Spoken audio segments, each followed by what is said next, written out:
Surgical caravan ng pamahalaang panlalawigan ng Nueva Ecija ang muling naghatid ng libreng serbisyong medikal sa San Antonio District Hospital. Sa pamumuno ni Governor Oye Umali at Vice Governor Lemon Umali sa pamamagitan ng Provincial Health Office o PHO, layunin nitong tulungan ang mga kababayang may karamdaman.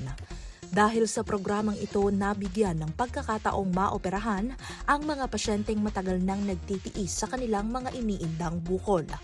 Isa na rito si Joel na nagpa-opera ng cyst na 4 na taon na niyang problema sa kanyang katawan.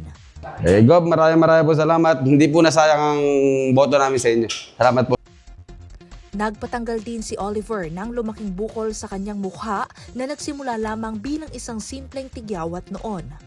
Tinapos din ng surgical caravan ang 5 taong pagtitiis ni Marisol sa bukol na sagabal sa kanyang trabaho bilang mananahi. Maraming salamat po, Gob, sa mga serbisyo nyo. Salamat po. Habang naoperahan din si Marcelo upang matanggal ang mabigat na keloid sa kanyang tenga na 2 taon nang iniinda.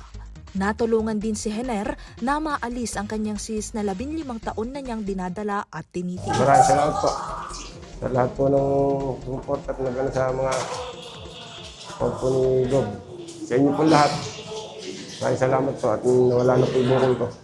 Labis ang pasasalamat ng mga pasyente dahil sa malaking ginhawa na naramdaman nila matapos ang matagumpay na operasyon. Ayon sa kanila, malaking tulong ang programang ito upang hindi na sila mamroblema sa gastusin sa pagpapagamot at ospital. Nalaman ng mga benepisyaryo ang tungkol sa libreng operasyon matapos umano nilang makita ang mga anunsyo sa social media.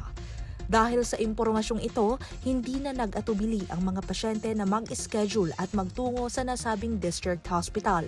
Asahan ang patuloy na pagbisita ng medical team ng PHO sa iba pang mga bahagi ng buong lalawigan.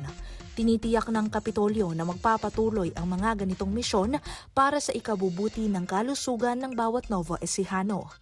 Kasama sina Jerome Tiquia at Ismael Sopetran, ako po si Carmel Joy Miguel, nag-uulat.